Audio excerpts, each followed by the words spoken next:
Assalamualaikum warahmatullahi wabarakatuh. Bismillahirrahmanirrahim. Alhamdulillahirabbil alamin. Wa bihi nasta'inu ala umurid dunya waddin. Wala haula wala quwata illa billahil aliyyil azim. Allahumma sholli ala sayyidina Muhammadin wa ala alihi wa ahli Muhammadin.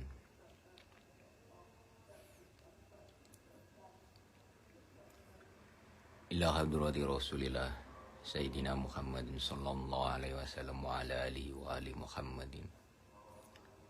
Wa ila hadrati Sultanul Auliya Sayyidi Syekh Abdul. Wa ila hadrati Syekh Ibnu Abdillah. Ila hadrati Syekhina wa murabbi ruhina Sahibul salawat kuning billah Syekh Syazarnus wa ahli. Lahum al-Fatihah. A'udzu billahi minasyaitonir rajim. Bismillahirrahmanirrahim. Ya na'budu wa iyyaka nasta'in. Waladhdallin.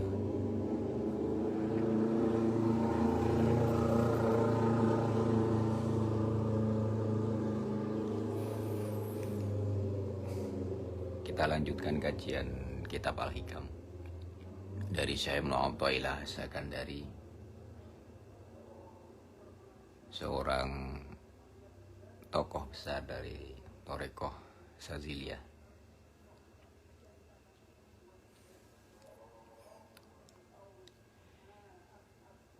Kaifa yusriku qalbu suwaril akwani muntabi'ata fi mir'atihi am kaifa yarhalu ilallah wa huwa muqabbalum bi syahwatihi am kaifa yadma'u ay yadkhula hadratallah wa huwa lam yatatahhar min jinabati khawfalatihi am kaifa yarju ay yafhama daqa'iqal asrari wa huwa lam yatub min hafawatihi.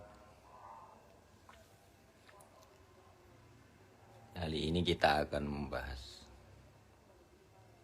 apa yang beliau Syekh Ibnu Athaillah sampaikan,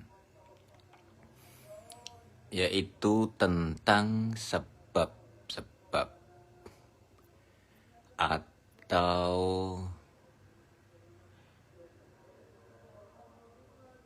yang menjadikan kolbu hati kita itu tidak bersinar, karena bagaimana mau bersinar kalau kondisi hati kita masih kotor.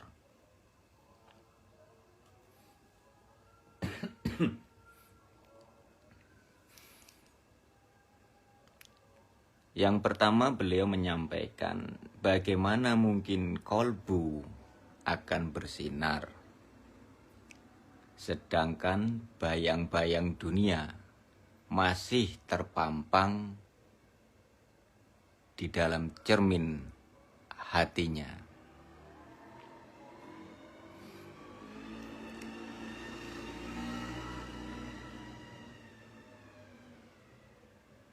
Banyak orang salah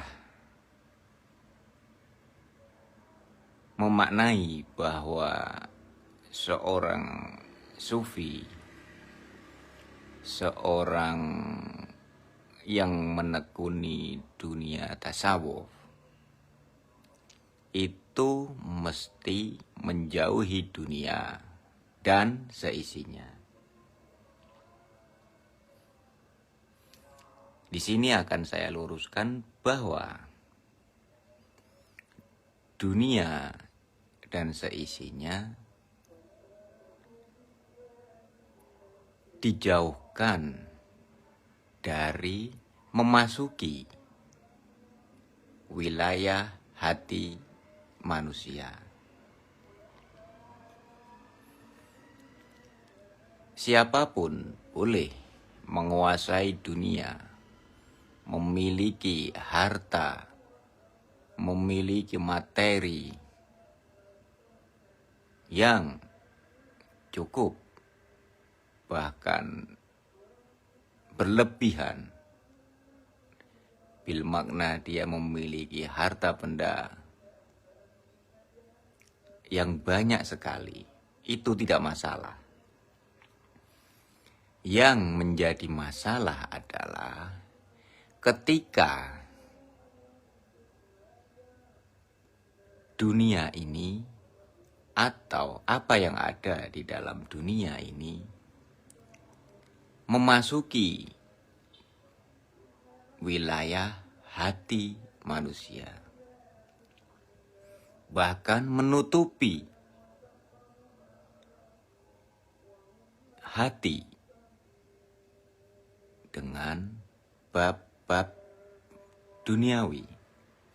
Ini masalah yang besar.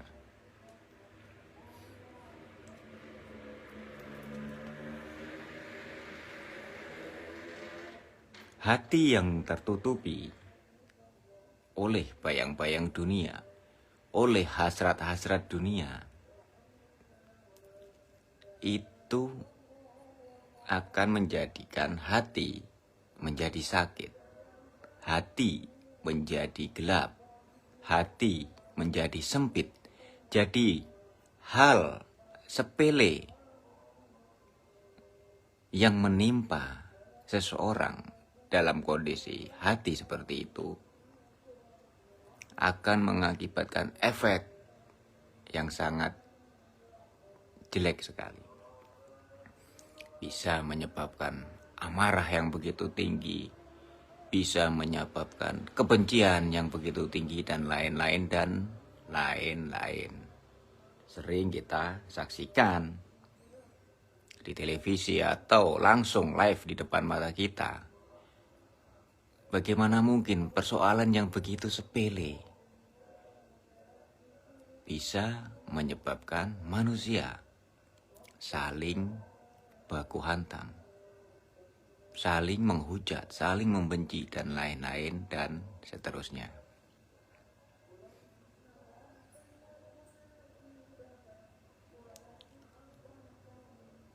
Kemudian selanjutnya yang disampaikan oleh beliau Syekh Mu'athaillah adalah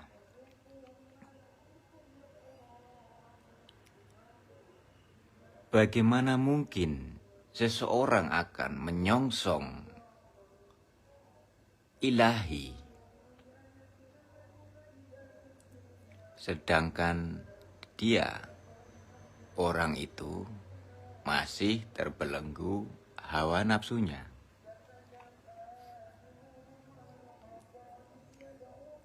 Kita ambil contoh-contoh kehidupan dunia yang sering kita alami atau sering kita saksikan.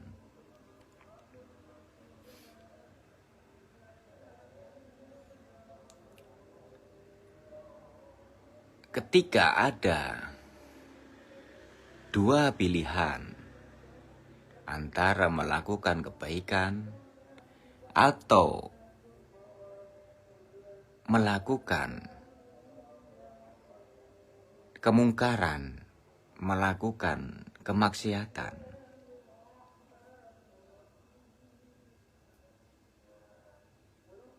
orang cenderung akan bergegas, akan full power, akan bersungguh-sungguh sekedar untuk bermaksiat. Sebabnya apa? Itulah tanda bahwa diri tersebut masih terbelenggu oleh hawa nafsunya.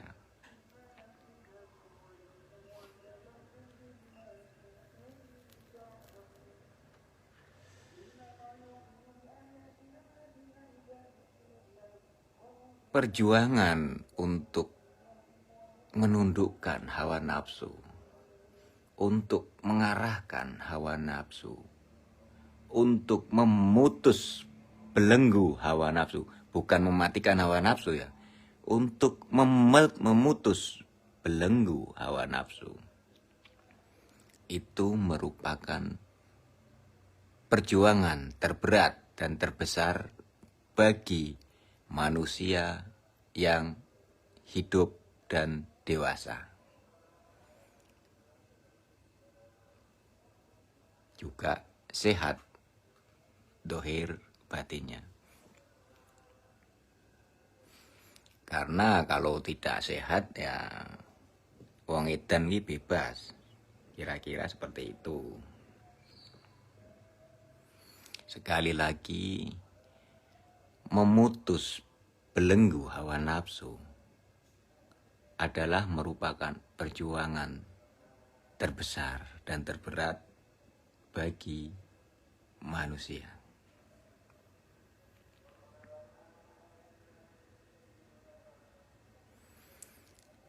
Selanjutnya, beliau menyampaikan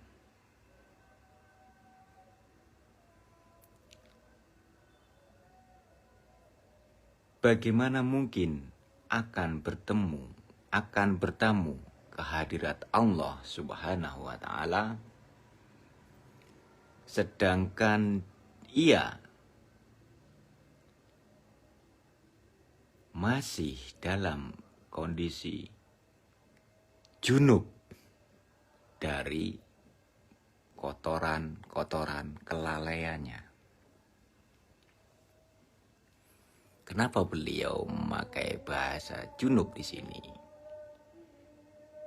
Karena ketika manusia atau kita dalam kondisi berjunub dan belum bersuci,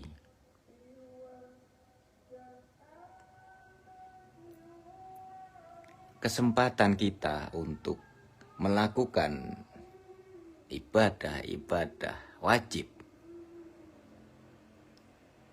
itu tertutup. Sama halnya ketika kita belum berjunub dari kotoran-kotoran kelalaian kita. Terbiasa menggampangkan, contohnya, nanti masih ada waktu, nyantai dulu. Itu sering dan mungkin kita juga mengalaminya. Menunda-nunda.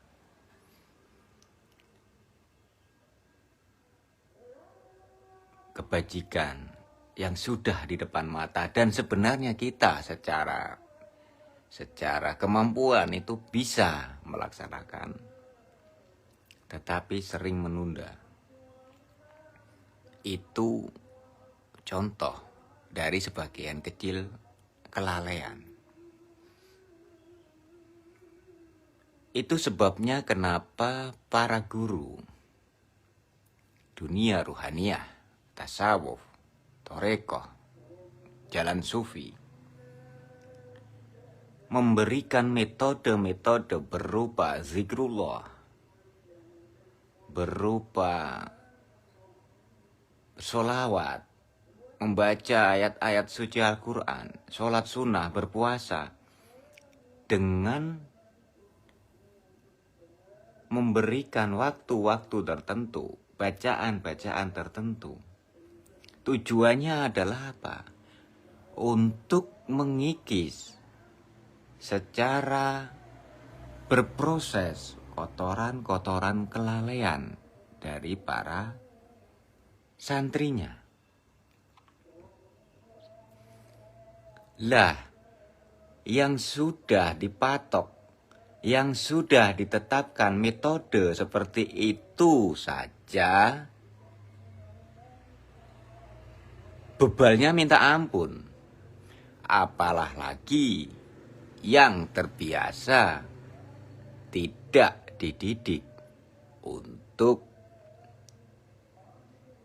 melakukan, untuk menjalankan kaifiyah zikrullah yang sudah ditetapkan oleh seorang guru.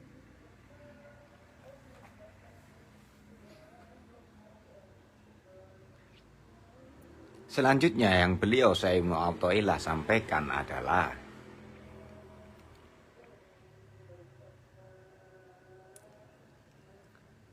bagaimana mungkin diharapkan dapat menyingkap asror atau berbagai rahasia batiniah atau rahasia ilmu yang sifatnya pemahaman langsung, sedangkan ia belum bertobat dari kekeliruannya. Kekeliruan terbesar dan awal dari kekeliruan seorang salik adalah mengingkari tuntunan dari gurunya.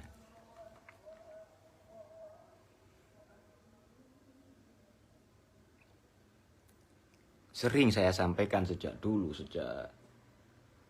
awal 2000-an kepada banyak orang, jika sudah niat berguru, terlebih dahulu silahkan mohon petunjuk Allah, apakah, di manakah saya bisa menemukan seorang guru yang bisa menghantarkan kepada Allah dan Rasul-Nya, yang bisa menuntun untuk membersihkan kotoran-kotoran hati, untuk memutus belenggu-belenggu hawa nafsu. Jadi jangan asal berguru. Mohonlah petunjuk kepada Allah agar dipertemukan dengan guru yang berkriteria seperti yang tadi saya sampaikan. Setelah diberi petunjuk dan yakin suatu petunjuk tentang kebajikan akan menyebabkan hati yakin, itu tanda bahwa petunjuk sudah kita dapatkan.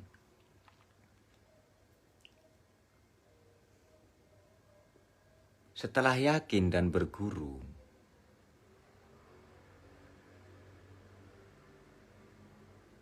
tentu dalam proses pendidikan akan teramat banyak ujian, akan teramat banyak benturan antara murid dan apa yang guru sampaikan. Kenapa? Karena memang kapasitas seorang murid dan kapasitas yang dimiliki oleh seorang guru jauh berbeda. Seorang guru memberikan arahan dilandasi dengan ketajaman mata hatinya untuk menjadikan sang murid memiliki ketajaman mata hati yang sama, sedangkan posisi sang murid masih dipenuhi oleh tumpukan kotoran kelalaian, tumpukan kekeliruan, kungkungan belenggu hawa nafsu, sehingga seolah-olah kapasitas murid memandang seorang guru merasa bahwa dia murid benar dan gurunya salah. Itu awal dari kehancuran seorang murid di hadapan gurunya.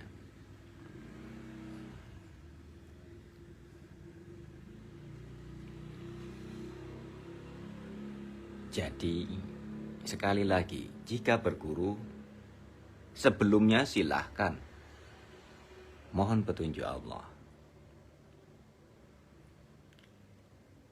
Sholat istikharah.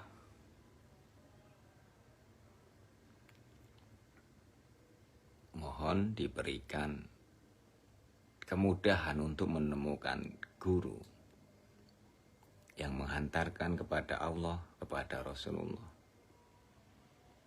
Menjadikan hati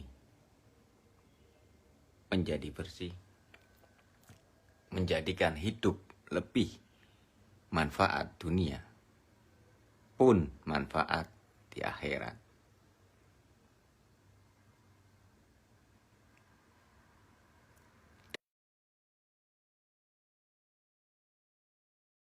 Dan memberikan bimbingan, petunjuk,